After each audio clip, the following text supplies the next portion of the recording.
जो भक्त जो है परहित करता दूसरे के लिए, उसको राम जी उसको बढ़ा करके दूना देते हैं, बढ़ा के दो। हाँ। पर ये विश्वास हो, विश्वास, ये विश्वास होना चाहिए। जो परहित के मतलब दूसरे के लिए जो करता है, हमने बोला ना कि अपने लिए तो सब करते हैं, लेकिन दूसरे के लिए जो करता है वो तो महान पुरुष होता है। और ठाकुर जी भी उसको देते हैं। महाराज इनके मरने के बाद इनकी गति क्या होती है? उनके गति तो संसार में नहीं आना, सीधे भगवत लोक ही जाना है। पुनरति जननम पुनरति मननम पुनरति जठरे जठरे शयनम, ये दशा नहीं है। जी महाराज इसका क्या? या तो 6.5 फीट उसकी चौड़ाई है, 11 फुट उसकी ऊंचाई है, 1.5 फुट पत्थर की मोटाई है। पंचमुखी बालाजी की मूर्ति वो बन रही है, और जिसमें वो जो है 2 लाख की मूर्ति बन रही है। तो मूर्ति तो बन ही रही है। देखिए अभी 10,000 ये ईटा आ चुका है, ये ईटा आ गए हैं, ये ईटा आ चुका है। और इसमें क्या है कि जो ये यहाँ जहाँ पे ये पीला लगा है, इसी में जो है नींव भरवा करके पूरे में एक बालाजी हनुमान जी का एक विशाल मंदिर बनवाए। और उस मंदिर में क्या होगा कि अभी जो झोपड़ी बनी है, यदि महात्मा अब इस समय क्या था, बंदर की वजह से पानी की वजह से महात्मा नहीं रहना चाहते हैं, तो ये कुछ चारों तरफ इसमें भी कुछ ईंटा लगवा देंगे, और नहीं तो ये पूरा मंदिर बनेगा। तो अब क्या हुआ कि अभी हमारे पास किसी भक्त ने जो है 50,000 रुपया भेजा था, तो हमने जो ईंटा तो गिरवा दिए हैं। कुछ पहले भी एक भक्त भेजा था तो बालू गिरवा दिए हैं, तो मैंने 1 लाख रुपया का हम सामान गिरवा दिया। अब क्या हुआ कि इसमें जो महात्मा रहना चाहते हैं, इस कुटी में जो महात्मा रहना चाहते हैं, अब उसके क्या करें, हम समझ में नहीं आ रहा क्या बनवाएं।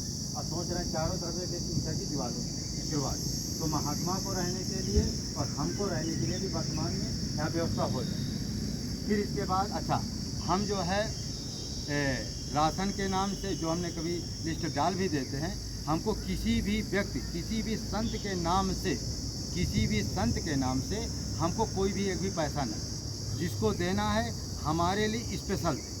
जैसे हनुमान जी का, बालाजी का मंदिर बनाना है, उसके लिए आपको पैसा देना है, और गुरु पूर्णिमा को जो भंडारा है उसके लिए आपको पैसा देना है। उसी जो मैंने बालाजी का मंदिर बनेगा, उसमें संत निवास भी बन जाएगा। भाई जो मंदिर रहेगा लंबा चौड़ा हॉल रहेगा, उसमें जो हमारे दादा गुरु जी के सामने देवी देवता प्रकट हुए थे, 3500 संत देवी देवता, और अगल बगल वो बाणियाँ भी लिखाई जाएगी। तो ये हॉल कितने का बनेगा? 25 बाई 80 का तो हॉल रहेगा, और पीछे 4-5 कमरे रहेंगे। इसमें लगभग टोटल खर्चा 25-30 लाख रुपया का टोटल खर्चा बैठेगा। तो अब क्या है कि अभी तो मान लो ज़्यादा पैसा नहीं है, तभी अभी तो रहने के लिए जो महात्मा को अपने हमारे रहने के लिए, या जैसे कोई बाई चांस महात्मा आ भी जाते हैं, आते ही हैं, 1-2 महात्मा कह रहे हैं कि महाराज हमको रहना है, तो अभी चारों तरफ से ईंटा की दीवार अभी ये झोपड़ी में करवाए देते हैं। इससे क्या होगा कि हमको रहने के लिए, और जो 1-2 महात्मा हमारे पास आते जाते रहते हैं, जिनके पास कुटी नहीं है, या जानकीपुर में जिनके पास कुटी नहीं है, तो उनके लिए अभी व्यवस्था कर देते हैं। जैसे आप लोगों का पैसा पर्याप्त आएगा, जैसे हनुमान जी के मंदिर का काम चालू हो जाए। क्योंकि अभी हमने 10,000 ईंटा, 60,000 का ईंटा गिरवा दिए हैं, और 50-60 हज़ार का बालू गिरवा दिए हैं। अब क्या है कि अब मजदूरी के लिए पैसा चाहिए, तो और अंदर सीमेंट भी रखी है, अभी आपको दिखाते हैं। तो सीमेंट भी आ गई है, लेकिन जो है इस समय, और ये देखिए बालू है, ये देखिए बालू जो है हमारे पास पर्याप्त है। ये कम से कम 1000 फुट बालू है। तो ये ईंटा आप देख ही रहे, ये कुटिया हमारी आप देख ही रहे हैं। तो इस तरह से जो है अब थोड़ा काम चालू करने का तो विचार है, लेकिन अभी तक जो पैसा हमारे पास रहा वो सब हमने ज़मीन खरीद लिया। अच्छा, इसमें यदि कोई व्यक्ति सोचे कि पैसा आया कहाँ से, इसके बारे में हम आपको एक दृष्टांत बता देते हैं। ये पैसा हमारे पास जो भी आया, ये पैसा हमारे पास जो भी आया, सभी लोग जानते हैं, या हमारे जन्मभूमि के लोग जानते हैं। हमने जो है जन्मभूमि में, जो हमारी जन्मभूमि थी, पैतृक जन्मभूमि थी, वहाँ हमने जो मकान बेच दिया है। हमारे पास 2-3-4 बीघा ज़मीन थी, उसको भी बेच दिया। तो जो जन्मभूमि का पैसा था, मकान का पैसा था, खेती का पैसा था, कुछ हमने अपने भाइयों को ज़मीन की रजिस्ट्री किया है, कुछ एक तिवारी था उसको रजिस्ट्री की। उसमें जो हमको लगभग जो भी पैसा मिले, गिनती हम क्या बतावें, जो भी पैसा मिला है उसी पैसा से हम जो है ये ज़मीन खरीदे हैं। जो भी मिला तो वही पैसा से ज़मीन खरीदे हैं। हमारे पास जो ज़मीन का पैसा खरीदी गई है, किसी भी भगत का इसमें एक भी पैसा नहीं। और आपने सुना होगा वीडियो में कि हमने कभी भी किसी भी भगत से ज़मीन के नाम से एक भी पैसा नहीं मांगा, ये भी आप सब लोग जानते हैं। और इसलिए ज़मीन के नाम से हमने किसी भगत से एक भी पैसा नहीं मांगे हैं। और ये पूरी प्रॉपर्टी जो हमारे पास है, हमने जन्मभूमि की, पैतृक जन्मभूमि की संपत्ति को बेच करके, या माने मकान या खेत को बेच करके, या ज़मीन, क्योंकि रोड की ज़मीन थी, बहुत महंगी थी, तो रोड की ज़मीन, रोड के किनारे की ज़मीन को बेच करके हमने ये प्लाट खरीदा है।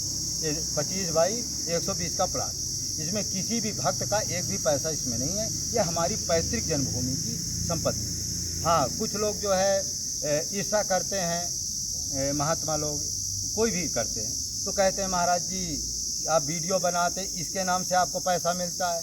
इसके नाम से उतना ही हमको पैसा मिलता है जितना, या तो भंडारा, जैसे हम हर महीना भंडारा करते हैं, तो भंडारा के लिए जितना ज़रूरत हो तो उतना पैसा हमको मिल जाता है। इसके सिवा यदि हम कभी कह भी देते हैं कि महात्माओं के लिए ये बना रहे हैं, वो बना रहे हैं, तो कोई भी महात्मा के नाम बिल्डिंग बनाने के लिए बहुत कम लोग देते पैसे। तो ना बिल्डिंग बनाने के लिए कोई देता है, ना मकान बनाने के लिए कोई देता है, ना संत की कुटी बनाने के लिए कोई देता है। हाँ, मंदिर जो हनुमान जी का, बालाजी का, पंचमुखी बालाजी का मंदिर बनवाना, अच्छा आप लोगों को देना है तो पंचमुखी बालाजी हनुमान जी के मंदिर के नाम से देना है, या तो जो गुरु पूर्णिमा को या हर महीना जो भंडारा करते उसके नाम से आपको पैसा देना है। बाकी किसी पर्सनल किसी भी महात्मा के नाम से, ना राशन के नाम से आपको पैसा देना है, और ना किसी पर्सनल किसी महात्मा के कुटी के नाम से हमको पैसा देना है। ना किसी महात्मा के नाम से ना राशन का हमको पैसा चाहिए, और ना किसी महात्मा के कुटी के नाम का भी हमको पैसा चाहिए। तो जो होना था हो गया, क्योंकि अब महात्मा थोड़ा विरोध कर रहे हैं कि महाराज जी आप जो है माने चैनल के माध्यम से आप पैसा जो है हम लोगों के नाम से लेते हैं, तो हमको किसी भी महात्मा के नाम से एक भी पैसा ना चाहिए, और ना कोई भेजे, और ना हमको कभी लेना है ना किसी महात्मा के नाम से एक भी पैसा लेना है, ना किसी महात्मा के कुटी के नाम से एक भी पैसा लेना है। यदि हमें कोई देना चाहता है तो जो पंचमुखी बालाजी हनुमान जी का मंदिर है, इसके नाम से कोई पैसा दे सकता है, या हनुमान जी का, या हर महीना जो भंडारा होते एक दो, उसके नाम से हमको पैसा चाहिए। बाकी हमको किसी दूसरे व्यक्ति के नाम से, दूसरे महात्मा के नाम से ना राशन के लिए पैसा चाहिए, और ना दूसरे महात्मा के लिए किसी की कुटी चाहिए। हमको किसी भी महात्मा के लिए जो संत निवास बनेगा या हनुमान जी का मंदिर बनेगा, जिसके पास जो भी संत आएगा उसको निवास माने संत निवास तो बनेगा भाई। जब इतना लंबा चौड़ा हाल बनेगा, रूपरेखा बने, तो संत निवास तो बनेगा। तो जो अपनी इच्छा से संत लोग आएंगे उनके लिए वहाँ व्यवस्था है। और मैंने अपरिचित संत जिनके पास निवास नहीं है, जो भी आएगा उसकी व्यवस्था है। लेकिन पर्सनल किसी महात्मा के नाम से यहाँ कोई कुटी नहीं बन रही। पर्सनल किसी महात्मा के नाम से ना हमको किसी का पैसा चाहिए, न जंगल के महात्माओं के नाम से पैसा चाहिए, न जंगल के महात्माओं के नाम से हमको राशन चाहिए। हमारे पास निजी जो भंडारा करते उसके नाम से, या तो पंचमुखी हनुमान जी के नाम से हमको चाहिए बस। तो इसलिए जो है इस तरह से इस वीडियो को आप लोग लाइक करें, शेयर करें, सब्सक्राइब करें। इस तरह से हमने जो है आपको देखा, इधर बोर तो हो ही गया है। अब पानी इस समय बहुत तेज़ी बढ़ रहा, नहीं तो एक आध कमरे तो बनवाने का विचार था। देखिए ये ईंटा है, ये भी देखिए ईंटा होगा। ये हमारी देखिए कुटी है, ये कुटी आप देख ही रहे हैं, ये कुटी है। इसके अंदर जो है ये जो सीमेंट भी रख दी गई है। ये सीमेंट है, ये सीमेंट जो है इसमें ढक दी गई है, क्योंकि पानी गिर रहा है।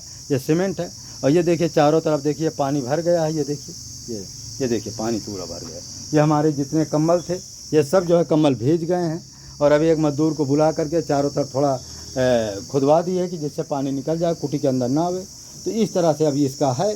तो ईंटा के लिए, बालू के लिए पर्याप्त पैसा हो गया है, लेकिन बनवाने के लिए पैसा की हमारी पास व्यवस्था नहीं हो रही। जैसे आप लोगों का सहयोग मिलेगा तो अपने लिए, या कोई महात्मा जो ऑटोमेटिक हमारे पास आ जाते हैं, किसी पर्सनल व्यक्ति के लिए नहीं, जो हमारे नाम से, या कोई ऑटोमेटिक जो महात्मा हमारे प्रेमी नेमी आ जाते हैं, उनके नाम से जो है प्रेमी नेमी जो आ जाते हैं, वो माने हमारे नाम से ये कुटी बनेगा। उसमें हम महात्माओं के निवास स्थान बनाएंगे और रहने को बनाएंगे। जो भी भक्त को देना है हमारे नाम से ही पैसा दो, और चाहे मंदिर के नाम से दो, चाहे हनुमान किसी निजी किसी दूसरे महात्मा के नाम से, आपको जंगल के महात्मा के नाम से आपको एक भी पैसा हमारे पास कोई ना भेजे, और जंगल के महात्मा के नाम से ना कोई एक भी पैसा हमारे लिए राशन के लिए भेजे। क्योंकि जो हमारे पास आएंगे, कहीं का व्यक्ति आएगा तो हम राशन भी बांटेंगे, कंबल वो कपड़ा भी बांटेंगे, भंडारा करेंगे सब। लेकिन जंगल के महात्माओं के नाम से हमको कुछ भी नहीं चाहिए। बहुत अच्छा करते हैं आप। सिर्फ संत सेवा करते हैं, ये तो परमार्थ का काम है। अपने लिए तो सब कुछ करता है, पर आप दूसरे के लिए कर रहे हैं, संतों के लिए कर रहे हैं, तो परमार्थ के कारण साधु धरा शरीर। तो अच्छा है, भगवान की ऐसी प्रेरणा इतना मति हुआ है कि आप परमार्थ के लिए अग्रसर हुए हैं। तो हम तो यही कहेंगे कि ऐसी सेवा करते रहिए, और बड़ी अच्छा प्रेरणा मिला भगवान की कृपा से, और हमको भी अच्छा लगता है। कई बार मैंने देखा भी है संतों की सेवा करते हुए आपको, और ठीक है, इस तरह से आप सेवा करते रहें। महाराज जी, यहाँ 2-4 संत के लिए कमरा बनवाने का विचार है, तो क्या विचार है आपका? हाँ, तो भाई आप अकेले अब क्या करिएगा, आपको कोई भगत सहायता करे तभी तो कुछ करेंगे आप। तो हम भी चाहते हैं कि कम से कम बन जाता तो हम भी रहते अपना यहाँ भजन करते, लेकिन हम मान लीजिए अब आपके पास में भी चाहते हुए भी अब क्या कर सकते हैं। तो बन जाता तो अच्छा ही रहा। हम रहेंगे, हम अपने 2-4 संतों को और भी लाएंगे, संत कहते भी हैं। तो इस तरह से ठीक है, अगर बन जाए तो बढ़िया है। अब क्या करें, जो है महात्मा जो भी आते हैं, अभी इसके पहले भी 2 महात्माओं को हमने आपको दिखाया है। इसके पहले एक महात्मा थे, रात भर रहे, और जो है रात में क्या हुआ कि सुबह सुबह जैसे वो गंगा जी स्नान करने गए तो चारों तरफ आप देखे खुला है, तो बंदर आकर उनका आटा दाल पिसान जो भी था सब नष्ट भ्रष्ट कर दिया। दूसरे दिन बेचारे इतने दुखी होकर वो चले गए। फिर एक दिन और एक महात्मा जी आए, बूढ़े महात्मा थे, उनको भी हमने कहा रहिए, तो रहने को तैयार हुए। लेकिन जब ये चारों तरफ देखे कि यहाँ कुछ है नहीं है, रात में आएगा बंदर वंदर सब तोड़ ताड़ देगा और सब जो है हमारा सामान वामान उठा ले जाएगा, तो घंटा 2 घंटा बेचारे आए, फिर वो भी निराश होकर लौट गए। और इसलिए अब पानी की व्यवस्था तो हो गया, बोर भी हो गया, बोर में बहुत सुंदर पानी निकल रहा, चमत्कारी पानी है, जैसे हनुमान धारा का मीठा जल है उसी तरह पानी निकल रहा है। आप लोगों ने जो 2-3 भक्तों ने मेहनत करके बोर तो करवा दिया, पानी भी बहुत सुंदर निकल रहा है, लेकिन अब पानी पीने वाला महात्मा रहेगा तब तो उसका उपयोग होगा। महाराज जब तक ये बनेगा नहीं, जब तक कोई साधु रहेगा नहीं, क्योंकि यहाँ बंदर आएंगे, जानवर आएंगे, चारों तरफ से तो देख ही रहे आप, खुला हुआ। पानी से केवल थोड़ी मतलब होता, पानी तो ठीक है, लेकिन जब तक यहाँ पूरी व्यवस्था नहीं होगी, कम से कम टूटी फूटी भी थोड़ा एक व्यवस्था हो जाए, एक चौकी हो जाए, एक पंखा हो जाए, क्योंकि नीचे जमीन है, कीड़े मकोड़े घूमते हैं, सांप गोजर बिच्छू घूमते हैं, दीमक भी लगते हैं। तब कम से कम एक चौकी हो जाए, एक पंखा हो जाए, आई थोड़ा सा बंध जाए चारों तरफ से, बस इतना भी अगर हो जाए फिलहाल में। इसमें कम से कम चारों तरफ जो है 4-4 2-2 टीना और लग जाए, मैंने 10-12 टीना चाहिए। 2 इधर 2 इधर, 2-2 4, 2 6, 2 8, 8 और 4 12-13 टीना, उसके साथ इंगल और एक पंखा कूलर, एक पंखा कूलर मानो, पंखा मानो चाहे कूलर मानो, कम से कम साधारण में पंखे चाहिए। चलो कूलर भी चलो ठीक है, फिर भी मान लो एक पंखा ही चाहिए, फिर भी 50-60 हज़ार की तो कम से कम आवश्यकता है। लेकिन प्रश्न यह है कि हम यहाँ भंडारा भी करना चाहते हैं, क्योंकि हमारे पास जो वहाँ जगह है, आप देखे होंगे हमारे पास थोड़ी छोटी सी जगह है, तो वहाँ पर्याप्त संत लोग अंदर कुटी के अंदर, जिस पानी बरस रहा या धूप है, तो उस माने छोटा सा जगह है तो उसमें नहीं रह पाते, और ये बहुत बड़ी जगह है। तो यदि आप लोगों का थोड़ा थोड़ा सहयोग मिले तो एक जो है 2-3 ठो कमरा बना दे, आगे छोटा सा हॉल बना दे, तो उसमें कम से कम जो है 400-500 महात्मा, कम से कम 200-300 महात्मा तो कम से कम भोजन कर सके, पंगत कर सके। इसको संत निवास बनवाइए आप, तो संत निवास भी बन जाएगा और संत माने हॉल भी बन जाएगा। भाई भोजन करना, भंडारा करना है, कथा प्रवचन है, और आप जैसे मान लो लोग आते हैं उनके लिए रहने का 2-4 कमरे चाहिए, इस तरह सारी व्यवस्थाएं हैं। लेकिन अब क्या करें, आप लोगों का सहयोग भी नहीं मिलता है। और यदि आप देखो आजकल कोई कठिन नहीं है, आजकल 1,50,000 रुपया कोई वैल्यू नहीं रखता, सबके पास है। लेकिन क्या कारण है कि भगवान की जब तक कृपा नहीं होगी तब तक आप जो है जंगल के जो महात्मा होते हैं जिनको ज़रूरत है वहाँ सेवा नहीं कर पाते, और यही भगवान की सबसे बड़ी परीक्षा है। और यही परीक्षा में आप लोग बार बार फेल हो जाते हैं। जब हमसे आग्रह करते हैं महाराज जी हमारे बच्चे दुखी हैं, नाराज़ हैं, हमारे बच्चे बहुत पढ़ते लिखते नहीं हैं, परेशान है, क्यों परेशान? यही कारण है कि जहाँ भगवान की जरूर, जहाँ भगवान परीक्षा करते हैं वहाँ फेल हो जाते हैं, और कहता है हम खूब दान पुण्य करते, दान करते कहाँ हो? जहाँ भंडार भरा है, समुद्र भरा, वहाँ दान देते हो। वहाँ भगवान की कोई भी कृपा आपके ऊपर नहीं होती। क्यों? क्योंकि जहाँ समुद्र भरा वहाँ नंबर 2 का काम हो रहा है, वहाँ नंबर ना साधु है ना गऊ है, तो वहाँ दान करो चाहे ना करो, बड़े बड़े कथावाचकों को दे रहे हैं वहाँ, उसका कोई मतलब नहीं है। उसका कोई मतलब नहीं। और भगवान इसीलिए तुम्हारे ऊपर रूठे हैं, इसीलिए ना तुम्हारे जो माने पितृदोष, बड़े बड़े कथावाचक उनके पास क्या चीज कमी है, वो तो और लूट रहे हैं। संत सेवा करो ना, जो फक्कड़ घूम रहे हैं, जो फक्कड़ रह रहे हैं, रोड पे रह रहे हैं बेचारे, जैसे तैसे समय बिता रहे हैं। अब देखो हमारे महाराज जी हैं, हम भी चाहते हैं रहने के लिए, लेकिन कोई व्यवस्था ही नहीं है। जब कोई सहयोग मिलेगा जब ही तो रहेंगे। अब देखिए हमारे महाराज जी को लगभग 27 साल हो गए इस मार्ग में आए। समुद्र भरा वहीं आप लोग देते हैं, इसीलिए भगवान की आपके ऊपर कृपा नहीं होती है। जो आप लोग कहते हैं कि भाई हमारे घर में भूत प्रेत लगा है, या पितृदोष है, या खराब ग्रह है, या हमारा लड़के पढ़ते लिखते नहीं हैं, खराब घर में लड़ाई झगड़ा है, क्यों? यही सब कारण है कि आपकी मति अच्छी नहीं है। मति अच्छी कब होगी? जो जंगल में महात्मा रहते उनकी जब सेवा करेंगे, वो महात्मा जंगल में जो भजन करते हैं, और भजन ना भी करें, कहते हमारे गुरुदेव जी कहते जंगल में पड़े रहना ही तपस्या है। सबरी माता भगवान की प्रतीक्षा किया और कितनी बड़ी जो है उनको पुण्य मिला, 9धा भक्ति प्राप्त हुई। उसी तरह से जंगल में जो भी महात्मा भगवान के नाम से पड़े हैं, आगे तो जंगल में हैं, 2-4 माला तो फेरेंगे ही, ठाकुर जी की आरती पूजा तो करेंगे ही।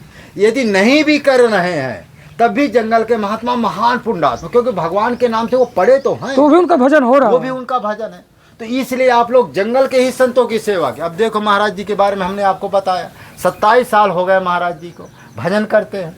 कभी कभी रात में जो उठ करके माला फेरने में कोई संग्रह नहीं करते महाराज जी। अच्छा, कोई महाराज जी का ना बैंक है ना बैंक है, कोई मतलब है नहीं, कोई मतलब कोई नहीं। संग्रह भी नहीं इनको। कोई दे तो तुम्हारी खुशी, ना दे तुम्हारी खुशी। कभी महाराज जी किसी से एक पैसा मांगते भी नहीं। भंडारा वंडारा है, वहाँ भी कोई जाने का इनका शौक नहीं रहता है। कभी भूले भटके चले गए, कभी तो भूले भटके जब चले गए तो चले गए, नहीं कभी नहीं जाते हैं। तो कहने का मतलब ये है कि ऐसे संतों की जो आप लोग सेवा करेंगे तो भगवान की आपके ऊपर कृपा होगी। अब देखो महाराज जी के लिए, अब महाराज जी कोई आपका निवास है आश्रम? कहीं निवास नहीं महाराज जी, हम तो फक्कर साधु हैं। महाराज जी के लिए अभी तक 27 साल से कोई निवास नहीं है, लेकिन प्रयास इनका है। चित्रकूट इनको बहुत, महाराज जी चित्रकूट कैसा लगता है? अच्छा लगता है। वैसे गुरु आश्रम तो अयोध्या है, लेकिन कुछ दिन से आपका सानिध्य थोड़ा मिल गया है, अच्छा लगता है। तो 8-9 महीने तो हो गए, 10 महीना हो गया। देखो महाराज जी चित्रकूट में 10 महीना से रह रहे हैं, चित्रकूट इनको बहुत अच्छा लगता है। और आपने जो सहयोग दिया इसके लिए भी बहुत धन्यवाद है। तो इसलिए महाराज जी की आप लोग जो तन मन से सेवा करिए, इनके लिए एक निवास बनाइए। इनके जो दवा इलाज के लिए, अभी इसमें पिछली बार इन्होंने जब कराया तो 25-30 हज़ार रुपया लगा था। अब लेकिन महंगाई हो गई तो 50 हज़ार के लगभग इनका एस्टीमेट है। तो कोई भी 2-4 भक्त मिल करके इनका जो दवा इलाज करा दीजिए। ये भी आपको देखो, संत उनकी मदद करना चाहिए जिनके पास कोई आगे पीछे नहीं। महाराज जी के पास ना कोई जो है महाराज जी शिष्य तो आपके पास है नहीं शिष्य नहीं, ना कोई शिष्य है, ना कोई इनका भगत है, और ना कहीं जाते हैं। जबकि ये विद्वान है, रामायण पूरी याद है इनको, पूरी कंठस्थ है।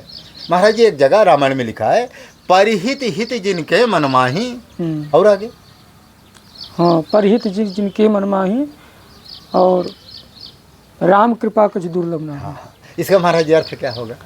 इसका मतलब ये है कि जो भक्त जो है परहित करता है दूसरे के लिए, उसको राम जी उसको बढ़ा करके दूना देते हैं, बढ़ा के। हाँ, पर ये विश्वास हो, ये विश्वास होना चाहिए।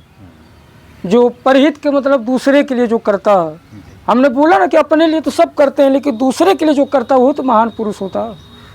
और ठाकुर जी भी उसको देते हैं। महाराज जी इनके मरने के बाद इनकी गति क्या होती है? उनके गति तो संसार में नहीं आना, सीधे भगवत लोक ही जाना है। पुनरति जननम पुनरति मननम पुनरति जठरे जठरे शयनम, ये दशा नहीं है जी महाराज। इसका क्या? या तो किसी जन्म में राजा बनेगा, नहीं, ये पुनरपि जन्म, ये इसका क्या अर्थ है? मैंने बार बार जन्म लेना, बार बार मरना। अच्छा। ये आवागमन से मुक्ति मिल जाती है। अच्छा, जो मैंने संत सेवा करते हैं, हाँ, गरीब महात्माओं की सेवा करते हैं, या दोबारा अगर आएगा भी तो या तो किसी राजा के रूप में आएगा, बड़े घर में जन्म, बड़े घर में आएगा, या किसी बहुत अच्छे संत के रूप में आएगा, भक्त के रूप में आएगा। और बहुत से राजाओं में भी भक्त हुए हैं। तो इस तरह से उसका गति होता है। अब इससे बड़ा क्या, भगवान की गोद मिलेगा, भगवान का धाम मिलेगा। तो परमार्थ करने से ये मिलता है, उसकी सदगति होती है। महाराज फिर नरक में नहीं आना उसको। महाराज जी नरक स्वर्ग आपो जानते हैं? नरक क्या है, स्वर्ग क्या है? अरे नरक स्वर्ग का मतलब जो पुण्य कर रहा है, परमार्थ कर रहा है, वो स्वर्ग का अधिकारी है, हैं? वो देवता बनने का अधिकारी है। और जो कुकर्म कर रहा है और दूसरे को बेवकूफ़ बनाना, दूसरे को लूटना और दूसरे को जो है इस तरह से प्रताड़ना करना, दंड देना, घर की बहन बेटियों के साथ हाँ, दूसरे की इज्जत को लेना, दूसरे की बहन बेटी को बुरी नज़र से देखना, इस तरह के कुकर्म करने वाला नरक में जाता है। और क्या। और एक अर्थ में देखा जाए तो नरक स्वर्ग भी कुछ यही है। यही है। कहते सबसे बड़ा नरक तो पेट गर्भ ही है, कुछ लोग ऐसा बता रहे हैं। माँ के गर्भ भी नरक बताया। माँ के गर्भ में भी व्यक्ति जब होता है तो इस समय तो एहसास नहीं होता, लेकिन उस समय कहता है कि इस गर्भ से बाहर निकालो। हाँ, भगवान से प्रार्थना करते। हाँ, क्योंकि जो मल मूत्र का जो स्थान है ना, वही सिर होता है बालक का। भाई मल मूत्र का थैला पेट में ही है, पेट में। और उसी गर्भ में जो है मल और मूत्र के जगह पे उसका बालक का सिर और पैर होता है। तो उस दलदल को देख करके कहता है कि प्रभु इस नरक से निकालो, इस नरक से इस गर्भ से, गर्भ रूपी नरक से निकालो। निकालो। तो भगवान को भी हंसी आती है, बोली कि तुमने ऐसे कर्म ही क्यों किया, क्यों? क्या हमारे साथ इतना बड़ा एहसान किया कि तुमको बाहर से निकालूं। तो वो कहता है कि प्रभु अगर हम जीव के अगर ओर देखेंगे तो कभी तारण नहीं होगा प्रभु, इसलिए हमारे कर्मों को मत देखिए आप। लेकिन आज के बाद वादा करता हूँ कि इतना कोई ऐसा पाप नहीं करूँगा, ऐसा कोई मैं अनर्गल काम नहीं करूँगा, और मैं वादा करता हूँ कि मैं भजन करूँगा, इस गर्भ से निकाल दीजिए। तो ये वादा करता है। भगवान दया करके, तो भगवान दया करके कहते, करार करते हैं कि सही बताओ भजन करोगे। तो ये जीव कहता है कि हाँ प्रभु मैं आपका भजन करूँगा, इस दलदल से निकालो, नरक से निकालो। तो जब धरती पर गिरता है, भगवान निकालते, मानो माँ के गर्भ से जब धरती पर गिरता है व्यक्ति, वो बालक, तो आपने वो शब्द उसके मुंह से क्या निकलता है, कहाँ कहाँ, ऐसा बालक रोता है। मानो ये कह रहा है कि मैं कहाँ आ गया, कहाँ भगवान के दर्शन हो रहे हैं। हाँ, मैं कहाँ आ गया। तो इस तरह से इस जीव का दशा, और इस तरह से नरक स्वर्ग की यही व्याख्या महाराज, यही नरक और यही स्वर्ग। तो महाराज जी ने सत्य कहा कि नरक स्वर्ग यहाँ भी है, वहाँ भी है, और सत्य बात है, यहाँ भी है वहाँ भी। जो आकाश के तारे देख रहे हैं सब स्वर्ग के तारे हैं, और जो यहाँ भी आप देख रहे हैं, कोई एक एक पैसा के लिए भीख मांग रहा है, किसी का हाथ कटा है, किसी का पैर कटा है, किसी का मुंह टेढ़ा मेढ़ा है, रास्ते में भीख मांग रहे हैं, खाने को नहीं है, तमाम जो है गधा बिल्ली कुत्ते कीड़े पड़ जाते हैं, जीव भटक रहा है, ये सब नरक की उनिया तो हैं। अच्छा, दूसरी बात है महाराज जी कि किसी शरीर में रोग व्याधि अगर लग गई तो इसका मतलब ये नहीं कि प्रभु की कृपा नहीं है, प्रभु की कृपा है, पर इसको अर्थ में ये समझना है कि भगवान थोड़े में ही उसको कर्म को जो है सोचते हैं कि हमारा भक्त है, थोड़े में ही निवृत्त मिल जाए इसको, क्योंकि जाने अनजाने का भी कर्म भोगना पड़ता है। हमारे मान लीजिए पैर में हमारा छोटा सा कांटा अगर चुभ जाता है या शीशा चुभ जाती है तो कितनी दर्द और पीड़ा होती है। और भीष्म पितामह जैसे महापुरुष के शरीर में तो बाण चुभा हुआ, लोहे का बाण आर पार कर दिया महाराज। तो कहने का मतलब वो एक महापुरुष थे, भगवान के भक्त थे, लेकिन थोड़े अनजाने में किसी सर्प को जो है अपने बाण से उठा करके और किसी कांटे पर डाल दिया, बबूल के कांटे का झुंड था उसी में डाल दिया, और वो मरा हुआ समझ के डाल दिया, अनजाने में ही, मरा नहीं था। हाँ, जबकि जब डाले तो छटपटा रहा था महाराज। ऐसी शास्त्रों में इसी इतिहास कह रहा है। 52 दिनों तक वो तड़पता रहा। हाँ। 52 दिन के बाद उसका शरीर छूटा, और 52 दिन तक भीष्म पितामह बाणों के संयम लेटे। नहीं तो हमने इसलिए बोला कि इससे बड़ा दृष्टांत क्या मिलेगा। प्रत्यक्ष प्रमाण। किसी को कहने के लिए एक फार्मूला दृष्टांत देना पड़ता है। तो कहने का मतलब भीष्म जैसे महापुरुष को बाण की सैया मिली इसी के कारण से। अरे महाराज जी, यहाँ भी कलयुग की बात है। तो उसी तरह से 20 अबे मुश्किल 4-5 साल हुआ कि महाराज जी ये बेसंडा है, बेसंडा गांव है, उस लड़के का मैं नंबर भी बता सकता हूँ। तो वो क्या हुआ कि महाराज जी गांव में एक गाय थी, तो गाय को उन्होंने कहा कि ऐसा करो कि गाय थोड़ा बड़ी थी, माने अच्छी गाय थी, लेकिन कारण वो दूहने नहीं देती थी। अच्छा। तो वो व्यक्ति इतना नाराज हुआ कि मैं इसको कसाई के हाथ ही बेचूंगा। लेकिन गाय इतनी सुंदर थी, गाँव के लोग इकट्ठा हुए और कसाई भी संजोग बस आ गया। अच्छा अच्छा। हाँ, तो गांव के लोगों ने कहा कि 3000 रुपया हमसे तू ले, भाई कसाई 5000 दे रहा, हाँ 3000 तू हमसे ले ले, ये गाय को जंगल में तू छोड़ दे। हाँ। तो उन्होंने कहा नहीं नहीं, मैं अब इसको कसाई के हाथ ही दूंगा। अब फिर उसने कसाई के हाथ वो गाय, भाई उसकी गाय है तो कोई क्या कर सकता है, हाँ कोई क्या कर सकता है। अब गांव के लोग तो अन्य भी नहीं तो कर सकते हैं भाई, अब कसाई है तो क्या करे। गवर्नमेंट भी उस समय दूसरे की योगी सरकार नहीं थी, नहीं तो हाथ पैर तोड़ देती। हाँ अखिलेश की सरकार थी, मुलायम की सरकार थी, उस समय तो सब अलाउ था। फिर क्या हुआ कि गाय को उन्होंने बेच दिया, मैंने बेच दिया। अब देखिए जब उसका लड़का पैदा हुआ, नाती पैदा, दोनों आँखों से बिल्कुल अंधा महाराज जी पैदा हुआ, साल भर नहीं हुआ, दोनों आँखों से बिल्कुल अंधा पैदा हुआ। अब उसकी सेवा करेगा कि नहीं करेगा? बताओ। एक गाय की व्यक्ति सेवा नहीं कर सकता है, लेकिन वो लड़का जो पैदा हुआ दोनों आँखों से अंधा, जबकि वो व्यक्ति ने कहा कि मैंने एक तरह से उसको कह दिया कि इसका फल तो बहुत शीघ्र पाएगा। तो देखो साल भर नहीं हुआ, उसका जो नाती पैदा हुआ, लड़का पैदा हुआ, दोनों आँखों से अंधा। आज भी मैंने वो व्यक्ति है, वो गांव है, उसका मैं नंबर भी आपको दे सकता हूँ, प्रत्यक्ष प्रमाण। एक व्यक्ति का महाराज जी कहीं का, यहीं कहीं की बात है, महाराज जी छोटे छोटे बच्चे नहीं होते हैं, हाँ होते हैं। तो इसके भैंस के तो उसकी जीभ नहीं होती है, किसी बहाना जीभ निकाल के उसके जीभ महाराज जी काट दिया। अरे मैंने बच्चे की जीभ, बताओ। अब बताओ कितना पाप, भयंकर पाप है। तो महाराज जी आपसे बतावें, उसका फल देखिए, मुश्किल से महाराज जी 6 महीना नहीं हुआ, उसकी जीभ गल गल करके माने।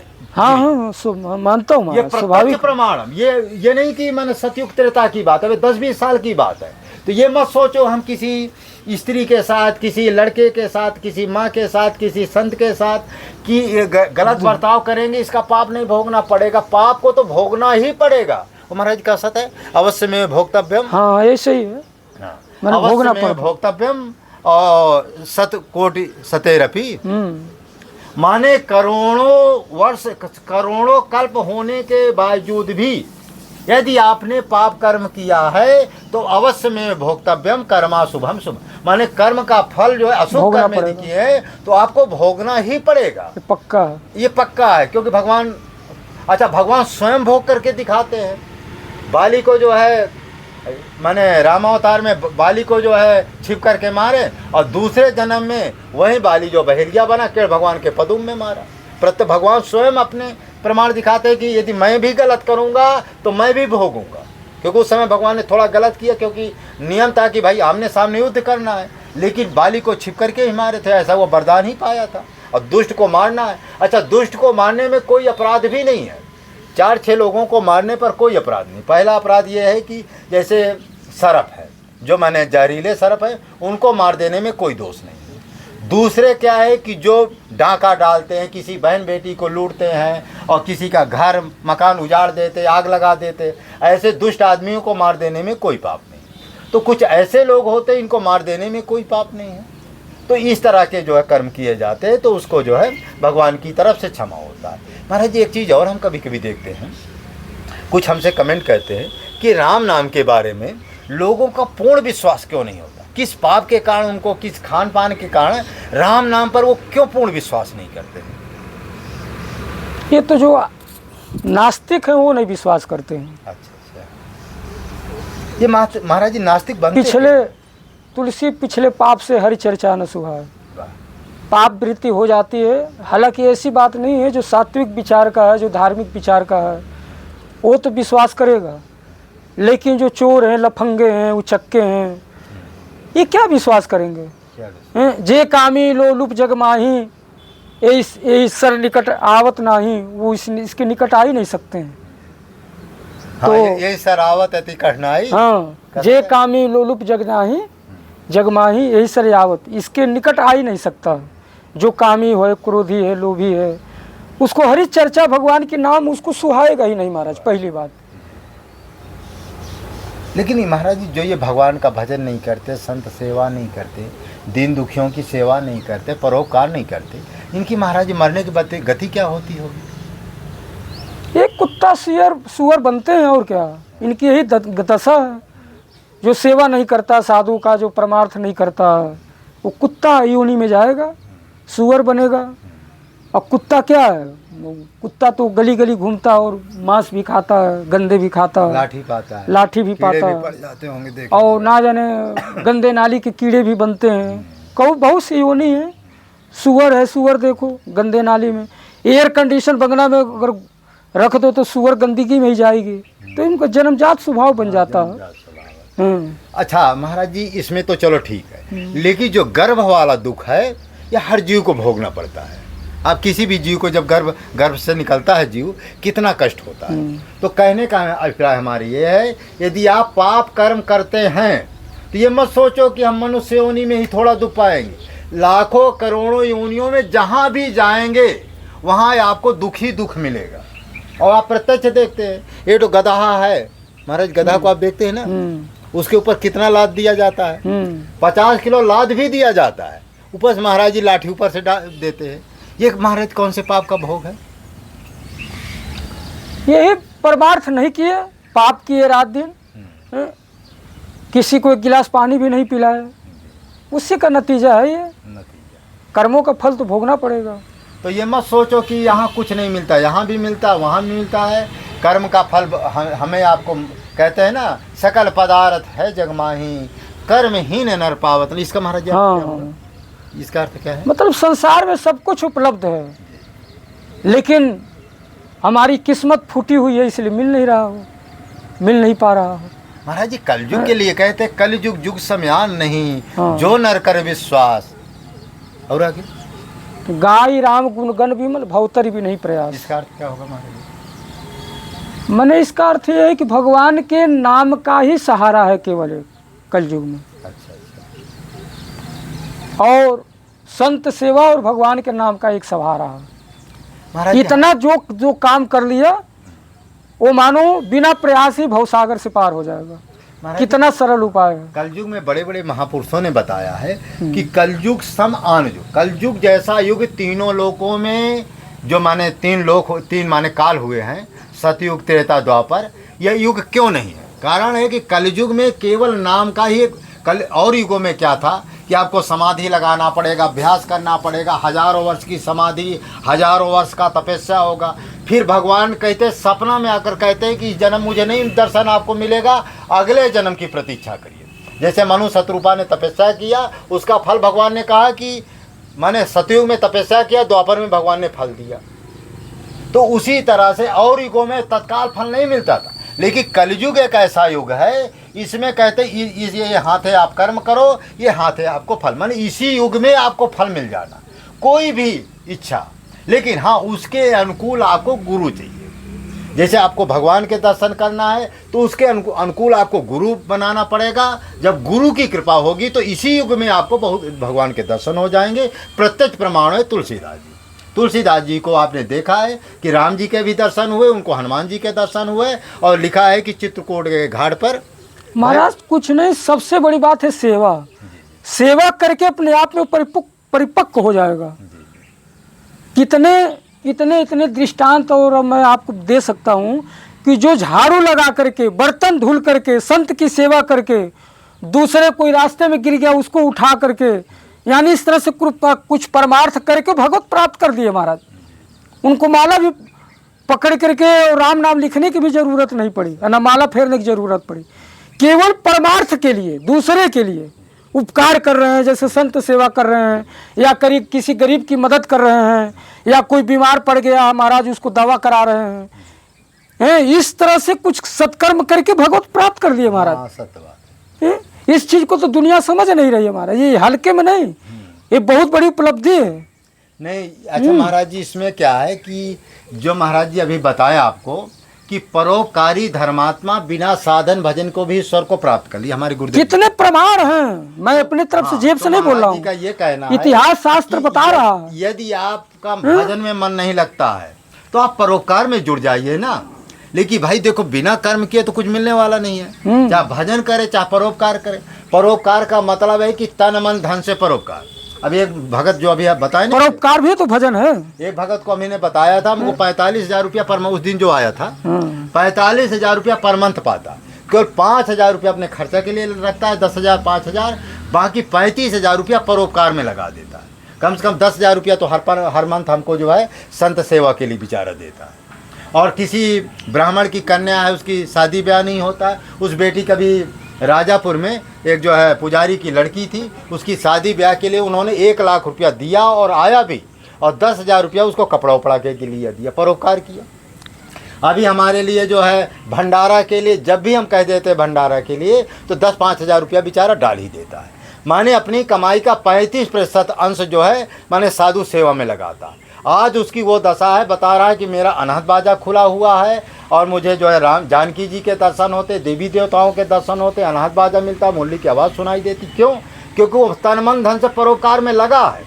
तो जो तुम लोग कहते हो कि महाराज जी क्या करें, भजन बहुत करते हैं, मन नहीं लगता, मन देखो तब भगवान भी परीक्षा करते हैं। तुम 1 लाख रुपया महीना पर मंथ पा रहे हो, यदि 50,000 रुपया जंगल के साधु संतों के लिए, जो महात्मा महाराज जी जैसे कुछ संत हैं जिनके लिए निवास बनाने के मन में तुम्हारे उत्पन्न नहीं होता है कि संत सेवा करने के मन, तो भगवान कहते हैं कि ये तो माने अंदर से ये मुझे नहीं चाहता है।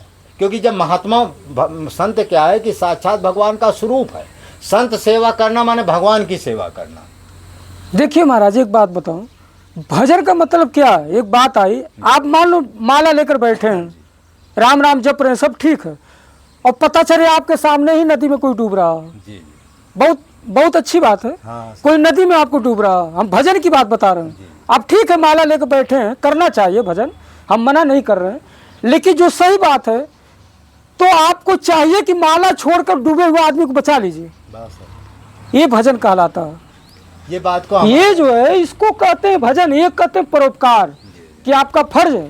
तो हमारे कहने का मतलब ये नहीं है कि भजन न करो या माला न फेरो, सब कुछ करना चाहिए, लेकिन जो विशेष भजन उसको कहेंगे, ये विशेष में आ गया। किसी की जान जा रही है या कोई डूब रहा है तो हमारा फर्ज है कि वहाँ माला रखो और उसको अपना सामर्थ्य चले तो उसको बचा लो, इससे परमात्मा भी प्रसन्न होगा। इसको कहते हैं भजन, इसी को कहते हैं। ये हमारे कहने का अभिप्राय यही था। हाँ देखो भजन की 4 मतलब परमार्थ, दूसरे के लिए जीना, दूसरे के लिए जीना, दूसरे के लिए जिंदगी को न्यौछावर करना, हकीकत में भजन यही ये कहलाता तो है। बहुत बड़ा भजन है। हाँ। अब देखो आपने सुना होगा कि भगत सिंह का नाम सुने होंगे महाराज जी। हाँ। भगत सिंह को हमारे दादा गुरुजी परमहंस श्री राम मंगल दास जी ने कहा कि देश के लिए उन्होंने फांसी में चढ़ा। देश के लिए, राष्ट्र के लिए, और बताइए उनकी गति क्या, उन्होंने कहा कि जैसे वो फांसी में गए थे, हंसते हुए फांसी में, बताइए, और राम नाम लेते हुए माने फांसी में झूल गए।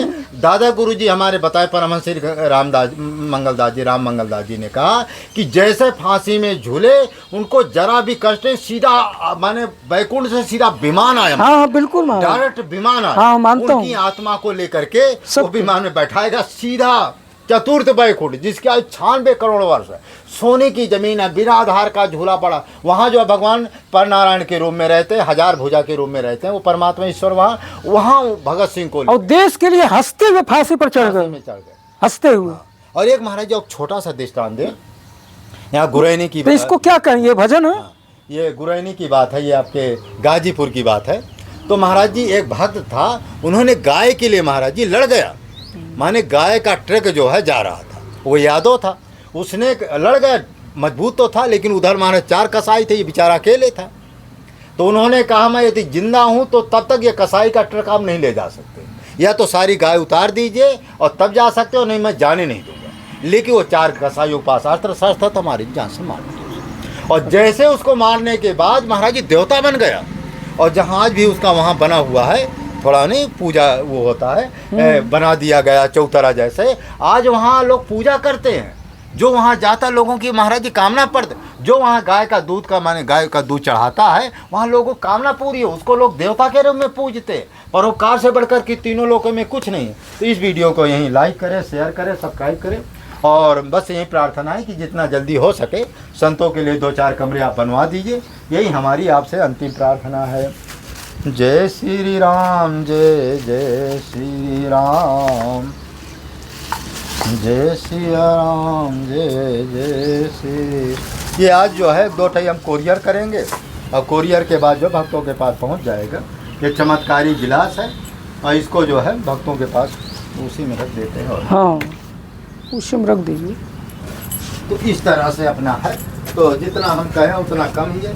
आप लोग तन मन से धन से संत सेवा करिए। संत सेवा से बढ़कर तीनों लोगों को ना कोई सत्कार है, ना कोई पुण्य है, इसलिए आप लोग जो है भजन करते हैं। और ये देखिए चारों तरफ देख रहे हैं, कुटी ये सब भीड़ पड़ गई है, इसलिए देखिए चारों तरफ ये खुला है, ये देखिए चारों तरफ खुला पड़ गई। ये देखिए जो है पूरा पानी वानी, ये पानी भी आ गया है, अब यहाँ कोई रहेगा तो चारों तरफ से पानी भी भर जाएगा, तो बेचारा कहाँ से रहे। तो यह चारों तरफ ईंटा उटा की दीवार हो जाए, टीना हो जाए, कुछ ऐसा हो जाए तो यहाँ व्यवस्था हो जाए। लेकिन अब क्या करें, आप लोगों का सहयोग न मिलने की वजह से तो अपना ये है, जैसे बबूल का पेड़ है, छाया है। अच्छा, जो भंडारा वंडारा होंगे सब ये यही किया जाएगा। लेकिन अभी आप लोगों का सहयोग न मिलने की वजह से ये हम पर्याप्त मदद नहीं कर पाते। संतोष, हमें बहुत दुख है कि आप लोग इतने बड़े बड़े लोग हमसे जुड़े हुए हैं, लेकिन आप लोग यदि 50-50 हज़ार रुपया भी मैंने 10 लोग भी देते तो 5 लाख में का 2-3 कमरे बन जाएं। लेकिन फिर भी पता नहीं किस बात के कारण जो है आप लोगों का मन नहीं लग रहा है। बहुत दुख की बात।